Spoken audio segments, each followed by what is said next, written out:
Hi friends, welcome to Saviari Designers. நம்ம இந்த வீடியோவில் பார்க்க போகிறது லாஸ்ட் வீடியோவுக்கும் முன்ன வீடியோ இருக்குது இல்லைங்களா, அதுக்கு வந்து பேக் நெக் மட்டும் போட்டு காட்டியிருந்தேன்.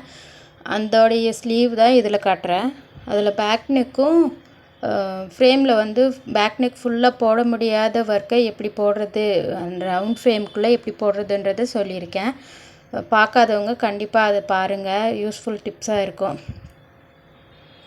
ரவுண்ட் ஃப்ரேம், அந்த ரவுண்ட் ஃப்ரேம்குள்ளே ஒர்க்கு போட முடியல, ஆனால் ஃப்ரேம் ஃபுல்லாக ஒர்க்கு இருக்குது, எப்படி ஃப்ரேமை ஃபிக்ஸ் பண்ணுறது அந்த மாதிரி டவுட் இருக்குது இல்லைங்களா, அந்த டவுட்டை தான் நான் அதில் கிளியர் பண்ணியிருக்கேன்.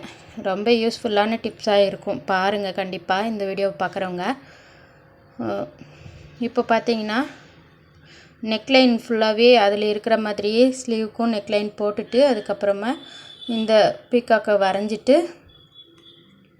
அதில் வந்து ஸ்டோன்ஸ் எங்கெங்கே ஒட்டணுமோ அந்த இடத்துல ஸ்டோன்ஸை ஒட்டிட்டு இந்த இடத்துக்கு மட்டும் ஃபஸ்ட்டு ஃபில் பண்ணுறேன். ஸ்டோனுக்கு அவுட்லைனாக sugar bead, stone chain, sugar bead போட்டு இப்போ வந்து பீகாக் ஃபுல்லுத்துக்குமே அவுட்லைன் சுகர் பீட் கொடுக்குறேன். இந்த ஸ்டோனு ஒட்டியிருக்கிறது பார்த்தாவே தெரியும் உங்களுக்கு, ட்ரை ஆக டைம் எடுத்துக்காமல் நான் அப்படியே ஒர்க்கு போட்டிருக்கேன், ஒட்டுனதுமே அப்படியே போட்டிருக்கேன். நம்ம அந்த மாதிரியும் போடலாம், என்ன ஒன்று ஸ்டோனை டிஸ்டர்ப் பண்ணாமல் ஒர்க்கை வந்து அதுக்கு உண்டான கேப்பு விட்டுட்டு ஒர்க்கை போட்டோம்னா அந்த எந்த பிரச்சனையும் இல்லாமல் ஸ்டோனு இருக்கும், நம்மளும் ஒர்க்கு போட்டுக்கலாம். என்ன லைட்டாக மூவ் ஆகுறது அந்த மாதிரி இருக்கும், நம்ம வேகமாக ஒர்க்கு போட்டுட்டு அந்த ஸ்டோனை விட்டுட்டோன்னா அது பாட்டுக்கு ட்ரை ஆகிக்கும். இப்போ அவுட்லைன் போட்டுட்டு சுகர் பீட் அவுட்லைன் போட்டுட்டு அதுக்கு ஜரியில் அவுட்லைன் போட்டு அதுக்கப்புறம் இந்த மாடம் இருக்குது இல்லைங்களா, இதுக்கும் ஒரு லைன் ஜரியில் அவுட்லைன் போட்டுட்டு அதுக்கப்புறமா சுகர் பீடு வைக்கிறேன். அந்த பீகாக்குள்ளே ஃபில் பண்ணுறதுலாம் அப்புறம் காட்டுறேன். இப்போ இந்த ஸ்டார்ட் பண்ணுற அந்த லைன் ஜரியில் ஸ்டார்ட் பண்ணோம் இல்லைங்களா, அதிலிருந்து இந்த இடம் ஷார்ப் இருக்குது இல்லைங்களா, இந்த ஷார்ப்பை வந்து எத்தனை லைன் போடுறோமோ அத்தனை லைன்லேயும் ஷார்ப் இருக்கிற மாதிரி மெயின்டைன் பண்ணி போடுங்க. பிகினர்ஸுக்கெலாம் அந்த இடம் ஷார்ப் கொடுக்கறது ரொம்ப கஷ்டமாக இருக்கும், அடுத்தடுத்து 4-5 லைன் போடுறோன்ற மாதிரி இருக்கிற இடத்துலலாம் அந்த ஷார்ப் கொடுக்க ரொம்ப கஷ்டமாக இருக்கும். ஒரு சிலருக்கு ஸ்ட்ரெயிட்டாக அப்படியே போக போக லாஸ்ட் லைனுக்கெலாம் ஸ்ட்ரெயிட்டாக இருக்கும், அந்த மாதிரிலாம் ஆகிடும். அதனால் சொல்கிறேன், அந்த ஷார்ப் மட்டும் கரெக்டாக இருக்கிற மாதிரி பார்த்து போடுங்க. சுகர் பீடுக்கு அப்புறம் ஒரு லைன் பெரிய பீடு கொடுத்துட்டு அதுக்கப்புறம் ஒரு லைன் ஸ்டோன் செயின் கொடுக்குறேன். அந்த ஸ்டோன் செயின் வந்து அந்த ஷார்ப் கிட்ட கட் பண்ணி திருப்பி ஸ்டார்ட் பண்ணிக்கிறேன். இந்த இடத்துலையும் இதுக்கு ஆப்போசிட்டில் இருக்கிற அதே சேம் ஷார்ப்பும் மேலே இருக்குது இல்லைங்களா, அதுக்கும் அதே மாதிரி தான் கட் பண்ணி ஸ்டோன் செயினை ஸ்டார்ட் பண்ணியிருக்கேன். அதுக்கப்புறம் திரும்ப இந்த பெரிய பீடே கொடுத்துருக்கேன். இந்த பெரிய பீடுக்கு கேப்பில் ஸ்டோன் செயின் கொடுத்துருக்கேன் இல்லைங்களா, அது வந்து நெக்லைன்லேயும் கொடுக்கணும். இதோட பேக் நெக் போட்டேன் இல்லைங்களா, அதுலேயே சொல்லியிருப்பேன், பேக் நெக் வந்து ஒரு ஃபுல் டிசைன் அந்த கீழே ஆம் ரவுண்டுக்குள்ளே இருக்குது இல்லைங்களா, அந்த இடத்துலலாம் ஒர்க்கு போட்டால் ஸ்டோன் செயின் போட்டால் சாரீலாம் டேமேஜ் ஆகும். அதனால் ஸ்லீவ்லலாம் நம்ம ஸ்டோன் செயின் யூஸ் பண்ணும்போது ஒரு 1.5 இன்ச்சு விட்டுட்டு அப்புறமா போடுவேன் இல்லைங்களா, அந்த மாதிரி அதுலேயும் ஸ்டார்ட் பண்ணலாம். ஆனால் எவ்வளோ தூரம் விடுறது அப்படின்ற ஒரு டவுட்டில் நான் வந்து ஸ்டோன் செயினையே யூஸ் பண்ணல. அதனால் ஸ்லீவ்லேயும் நெக்லைனுக்கு ஸ்டோன் செயின் யூஸ் பண்ணாமல் இந்த மாடம் டிசைனுக்கு மட்டும் ஸ்டோன் செயின் யூஸ் பண்ணியிருக்கேன். அதுக்கப்புறம் பெரிய பீடு போட்டு சுகர் பீட் போட்டுட்டு ஒரு லைன் ஜரி கொடுத்துருக்கேன். இப்போ வந்து பீகாக்கோடைய பாடியை ஃபில் பண்ணிக்க போகிறோம். த்ரெட்டு கொடுக்க வேண்டிய இடத்துலலாம் த்ரெட்டு கொடுத்துக்கலாம். இப்போ நான் ஜரியில் தான் போட்டுட்ருக்கேன், இந்த இடத்துக்கு மட்டும் ஜரியில் ஃபில் பண்ண போகிறேன். அதனால் நம்ம வந்து லோடு கொடுக்குறோம், பேடட் லோடு கொடுக்குறோம் அப்படின்னா அதுக்கு வந்து உள்ள பைப்பிங் த்ரெட் வைப்போம் இல்லைங்களா, அந்த மாதிரி இல்லாமல் இது வந்து அந்த ஜரியிலேயே போடுறேன். இந்த இடத்துல பைப்பிங் த்ரெட்டு கொடுத்தா நம்ம ஜரியில் போடும்போது மட்டும் பைப்பிங் த்ரெட்டில் கொடுத்தோன்னா அந்த த்ரெட்டு ஜரிக்கு வெளியே தெரியும். ஜரி ரொம்ப ஃபில் ஆகிட்டு சில்க் த்ரெட் மாதிரி ஃபில் ஆகாது, லைட்டாக கேப் இருக்கிற மாதிரியே தான் ஃபில் ஆகும். என்ன கேப் இல்லாமல் பண்ணோன்னாலும் உள்ளே இருக்கிறது வெளியே தெரிகிற மாதிரி தான் ஃபில் ஆகும். அதனால் இந்த மாதிரி ஜரியிலே உள்ளேயும் ஒரு 4-5 ஸ்டிச்சு கொடுத்து திக்னஸ் கொடுத்துட்டு அது மேலே லோடு போட்டோன்னா பேடட் லோடு மாதிரி நமக்கு ஃபினிஷிங் கிடைக்கும். அதே மாதிரி ரொம்ப இந்த நெக்லைனில் பேடட் லோடு போடுறீங்க அந்த மாதிரி, இல்லை ஒர்க்கு ஃபுல்லாகவே நிறைய லோட் போடுற மாதிரி இருக்குது அப்படின்னா பைப்பிங் த்ரெட் யூஸ் பண்ணிக்கலாம். அதே மாதிரி ஜரி இருக்கிற இடத்துல நீங்கள் பைப்பிங் த்ரெட் யூஸ் பண்ணால் நான் சொன்ன மாதிரி வெளியே தெரியும், அதுக்கு மட்டும் நீங்கள் ஜரியில் போட்டுக்கலாம். மற்றபடி நிறைய லோடு ஸ்டிச் போடுறேன் அப்படின்னா பைப்பிங் த்ரெட் யூஸ் பண்ணிவிட்டு லோடு போட்டுக்கோங்க. இல்லாட்டி ஜர்தோசி அது யூஸ் பண்ணலாம். இந்த மாதிரி குட்டி குட்டி இடத்துல மட்டும் ஃபில் பண்ணுறீங்க அப்படின்னா சேம் கலர் த்ரெட்லேயே ஒரு 4-5 ஸ்டிச்சஸ் திக்னஸ்க்காக கொடுத்துட்டு அது மேலே லோட் போட்டிங்கன்னா ஈஸியாக சீக்கிரமாக டைம் வேஸ்ட் ஆகாமல் குயிக்காக முடிக்கிற மாதிரி இருக்கும் ஒர்க்கு. அதனால் சொல்கிறேன். இப்போ இந்த ஹெட் போர்ஷனுக்கும் சேம் லோட் ஸ்டிச்சை தான் போட போகிறேன்.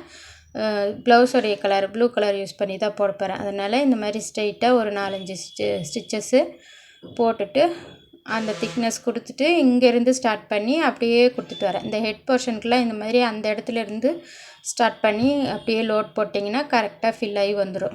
ரவுண்ட் ஷேப்பாக இருக்குது இல்லைங்களா, அதனால் சொல்கிறேன். கிராஸ் மட்டும் கரெக்டாக மெயின்டைன் பண்ணிங்கன்னா ஃபுல்லாக ஃபில் ஆகிக்கும். இப்போ இதை முடிச்சுட்டு அடுத்தது இந்த தோகை இருக்குது இல்லைங்களா, அதுக்கு வந்து ஷார்ட் அண்ட் லாங் ஸ்டிச்சை யூஸ் பண்ணி போடுறேன், ஃபில் பண்ணுறேன். ஷார்ட் அண்ட் லாங் ஸ்டிச்சும் நான் ஹாஃபாக பிரிச்சுட்டு தான் போடுறேன். இந்த பக்கமும் அந்த பக்கமும் யூஸ் பண்ணி போடல. இந்த பக்கமும் அந்த பக்கமும் யூஸ் பண்ணி போடுற மாதிரி இருந்தாலும் போடலாம். நான் வந்து சென்டரில் ஒரு லைன் சுகர் பீட் கொடுக்க போகிறேன், அதனால் கேப் விடுறேன். இது வந்து பார்டர் இருக்குது இல்லைங்களா, பார்டர் மேலே போடுறதுனால உங்களுக்கு இப்போ நான் ஸ்டிச்சு போட்டுட்ருக்கிறது தெரியும், ரொம்ப டைட்டாக இருக்கிறது.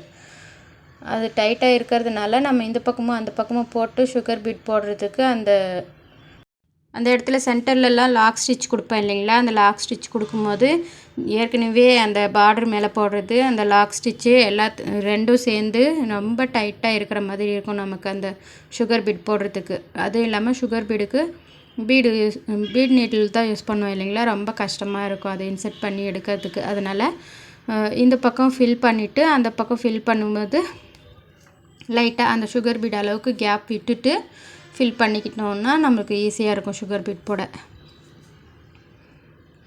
இதுக்கு வந்து நீங்கள் சுகர் பீட் தான் போடணுன்றது இல்லை, இந்த பக்கமும் அந்த பக்கமும் போட்டுட்டு அதுக்கு வந்து ஷேட் ஒர்க்கு கொடுப்போம் இல்லைங்களா, அந்த மாதிரி கூட கொடுத்துக்கலாம். இப்போ நான் அந்த பக்கமும் ஃபில் பண்ணிவிட்டு கேப்பில் சுகர் பீட் கொடுக்குறேன்.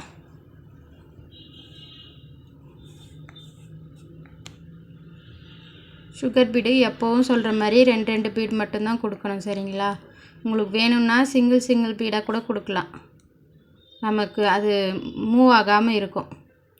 இப்போ பார்த்திங்கன்னா normal needle normal machine thread வந்து போட்டுக்கிட்டு ஒரு சீக்வென்ஸு ஒரு சுகர் பீடு வச்சு சுகர் பீடை எடுத்துகிட்டு சீக்வென்ஸுக்குள்ளே ரிட்டன் நீடில் இன்செர்ட் பண்ணி வெளியே எடுத்துக்கிறேன். அந்த மாதிரி பண்ணும்போது சுகர் பீடு லாக் ஆகிக்கும். அதே மாதிரி அந்த கேப் ஃபுல்லுத்துக்குமே ஃபில் பண்ணிக்கலாம். அதோட அந்த பீகாக்கோட ஐஸ் இருக்குது இல்லைங்களா, அதுக்கும் சேம் இதையே கொடுத்துட்டிங்கன்னா ஃபினிஷிங் வரும், ஐ கொடுத்த மாதிரி நல்லா இருக்கும். சேம் அதையே எல்லாத்துக்கும் போட்டு முடிச்சுட்டு இப்போது வெளியே ஸ்லீவோடைய அந்த மாடம் டிசைனுக்கு வெளியே இருக்கிற ஸ்லீவ் கேப் இருக்குது இல்லைங்களா, அந்த கேப்புக்கெலாம் ஒரு இன்ச்சு கேப்பில் லைன் போட்டு 1.5 இன்ச்சு கேப்பில் மார்க் பண்ணிவிட்டு அடுத்த லைனு அதோடைய கேப்பில் இருக்கிற மாதிரி மார்க் பண்ணி வச்சுருக்கேன். இப்போ அதுக்கு ஜரியில் போட்டு அந்த மார்க் பண்ணியிருக்கிற இடத்துலலாம் ஒவ்வொரு பெரிய பீடு வச்சு போட்டுக்கலாம். உங்களுக்கு வேணும்னா கிராண்டாக இருக்கணும்னா சுகர் பீடு வச்சுக்கலாம். இப்போ இந்த ஸ்லீவோடைய லென்த்து பார்த்திங்கன்னா 10.25 இன்ச்சு இருக்குது.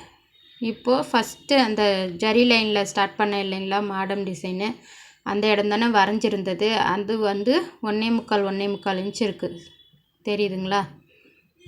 1.25 இன்ச்சு மொத்தம் 3.5 இன்ச்சுக்கு மாடம் ட்ரா பண்ணுறீங்க இல்லைங்களா, அந்த ட்ரா பண்ணுற அளவு வந்து 3.5 இன்ச்சு வச்சு மாடம் வரைஞ்சி அதுக்குள்ளே பீகாக் வரைஞ்சிங்கன்னா கரெக்டாக இருக்கும். அதோட ஹைட்டும் 4.5 இன்ச்சு இருக்கும் ஹைட்டு. அந்த ஷார்ப் இருக்குது இல்லைங்களா, அதிலிருந்து 4.5 இன்ச்சு ஹைட்டு, கீழே 3.5 இன்ச்சு அகலம், ஹைட்டு 4.5 இன்ச்சு வச்சிங்கன்னா அந்த பீகாக் வரைஞ்சி போடுறதுக்கு கரெக்டாக இருக்கும். ஒர்க்குக்கு அப்புறம் பார்த்திங்கன்னா 5.5 இன்ச்சு, இந்த பக்கமும் அந்த பக்கமும் 5 இன்ச்சு ஒர்க்குக்கு அப்புறம் பார்த்தா அந்த அளவுக்கு போட்டிருக்கேன். ஒரு சிலர் கேட்பீங்க, ட்ரா பண்ணுறதுக்கும் கொஞ்சம் என்ன சைஸில் இருக்கும்ன்றது டவுட்டில் இருக்குன்றதுனால தான் நான் அதை அளவு ஷேர் பண்ணியிருக்கேன். அந்த வீடியோ பார்க்காதவங்க கண்டிப்பாக அந்த பேக் நெக் வீடியோவை பாருங்கள். இந்த வீடியோ பிடிச்சிருக்குன்னு நினைக்கிறேன். வீடியோ பிடிச்சிருந்தா லைக் பண்ணுங்கள், ஷேர் பண்ணுங்கள். சவி ஆரி டிசைனர் சேனலை சப்ஸ்கிரைப் பண்ணிக்கோங்க. Thank you friends.